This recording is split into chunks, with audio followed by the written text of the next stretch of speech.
What's going on, guys? Welcome back to the Proper Pitch YouTube channel, where today we're here to talk about Valiant.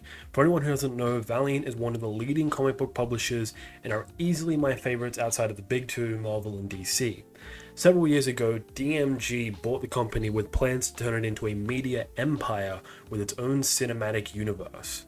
Those plans have been slow and uneventful thus far. However, with a huge new Shadow Man video game on the way, as well as Alien books revitalizing Valiant with the Resurgence event, now is the perfect time for Valiant Cinematic Department to get a rebirth as well. And that's what we're here to discuss today. First, we'll talk about general ideas of what Valiant is doing right or wrong, and where they should go from there. And then, I'll end the video with a rundown of what I think Valiant's next slate of projects should be. Before we get into it, please keep in mind that I am just a fan. I am in no way claiming to be a professional or stating that there is a definitive answer. This is all just a bit of fun. Alright, so let's kick things off with the one project that DMG has managed to release so far, the Bloodshot film. This came out in 2020 and starred an incredible cast of Vin Diesel, Isaac Gonzalez, Guy Pearce, Lamorne Morris, and so many more. However, right as the film was being released, the world was starting to shut down from the pandemic, so Bloodshot's box office run was cursed from the beginning, although it did find its feet pretty well with video on demand, which led to a sequel being greenlit. The overall reception to the film wasn't terrible, but it wasn't great either. It seems to be the popular opinion of many Valiant fans that Bloodshot should just be rebooted instead of continued. However, I'm going to fight to keep Vin Diesel's Bloodshot. The main reason being that you've already got a solid foundation with the first film, with a hugely popular star. I think it is far more beneficial to build upon that foundation and improve it instead of tearing it down and starting again, especially for a franchise as fresh as Valiant. They don't have the resources or renown to be stopping and starting again on this kind of scale. That being said, I would hold off on a sequel for now, maybe give Bloodshot a few guest appearances in other projects to build up his popularity. Really make the audience want the sequel, because right now that doesn't seem to be the case.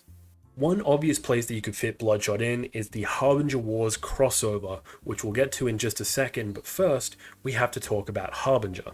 Originally, DMG's deal with Sony was for a 5-film deal that featured 2 Bloodshot films, 2 Harbinger films, and then a film based on the Harbinger Wars crossover event. That all changed when Harbinger got moved to Paramount. However, in recent weeks there have been rumors circulating of Sony buying out Paramount, which could make the original plans a lot more viable. Now, I know these are only rumors, so we can't take them as fact, but the prospect of this purchase and reuniting these films would be extremely beneficial for Valiant. As far as the Harbinger film goes, we know that Wes Ball was attached to direct, but he has since been replaced by Paul Downs-Calazo. Hopefully I pronounced that correctly. Aside from that, we haven't heard any updates in nearly a year and a half. Now, it would be easy to say, let's put all the major characters in their own films, give them massive budgets and huge stars, and build our cinematic universe that way. But I don't think that's a very smart idea, at least not for Valiant. So since we're putting the Bloodshot sequel on hold, I'm gonna say let's have Harbinger be the only blockbuster studio film. Have this be the one that leads the way for Valiant, at least until they find their footing with general audiences. Go all out with it and stay on course for a potential Harbinger Wars crossover film. The other benefit to keeping Harbinger at this level is that it allows Livewire and Faith, 2 of the biggest female heroes in the Valiant universe, to get more exposure and be fleshed out more as characters before they inevitably go on to carry their own projects. Similarly, it serves as great exposure for Toyo Harada, who I could very easily see being the big bad of the Valiant universe. So what does that mean for the other characters? Well, I think Valiant should explore other ways to tell those stories, whether that's video games, animation, television, and streaming, whatever it might be. You can use all these different, more resourceful and cost-effective formats and still tell amazing stories and have them all connect in a wider universe. Star Wars is doing it really well, the DCU are about to start doing it. Why not make the most of what you have at your disposal and capitalize on it? So what would those projects and formats be? Well, the obvious one is Shadow Man, who is getting an upcoming action horror adventure game, Dark Legacy, which I am insanely excited for. The game is due to come out later this year and is seemingly trying to appeal to the cult following of the original Shadow Man games by Acclaim. If you want to know more about Dark Legacy and the original games, you can check out this video I did, which I'll put a little info card here. Now, I don't know who's playing Shadow Man, but I can only hope they've chosen someone who can play both the voice, the video game version, as well as a live action version.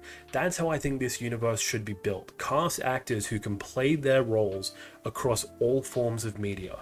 That way, who knows when we'll get to see a video game character pop up and wreak havoc with other heroes in a film. Now I want to bring up a live action project that has been in various stages of development for years, but never really went anywhere. It's the Quantum and Woody TV show by the Russo brothers. You know, the same Russo brothers that gave us 4 of the greatest superhero films of all time. For the better part of a decade, the Russos have been trying to develop a Quantum and Woody series with names like Joel McHale attached. With a combo of such great characters and directors, you'd think this was a match made in heaven. So I'd let them have at it and give them full creative freedom. The world is their oyster when it comes to this show.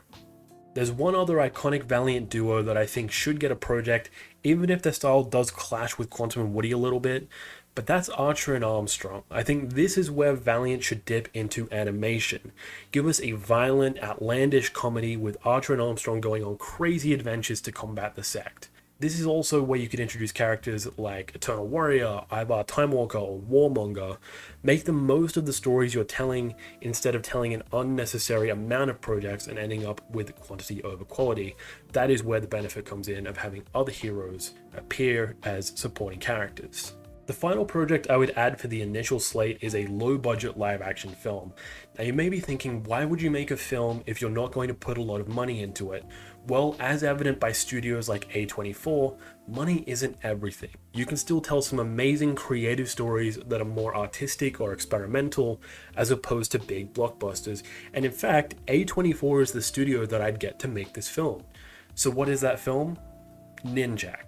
I think he's the perfect candidate because he wouldn't need money for VFX, he's incredibly grounded and he's such a compelling character. An A24 Ninjak film where you start to build his relationship with Roku, which could be a focal point for his journey in the Valiant Cinematic Universe, would be amazing. Now obviously there's a lot of great characters that I didn't get to address. Rai, Dr. Mirage, my personal favorite Exo Manowar. I'd love to see them adapted for some form of media one day, but it's important to pick and choose your battles and where Valiant will excel the most. And I think that laying the foundations in each of these formats is the best way to go. Sure, some of them may not work out, but that's why you fire on all cylinders, because then you have more options to fall back on. Well, there you have it, guys. That is my slate for the Valiant Cinematic Universe. As I said at the start of the video, these are all just my own ideas. I'm not implying in any way that there is a right or wrong way for Valiant to go about their projects, but please do let me know what you guys thought. Did you like my ideas? Did you hate them? What would your slate look like? I'd love to hear from you guys in the comments, but with that said, thank you guys so much for joining me. I really do appreciate it, and I'll see you guys next time.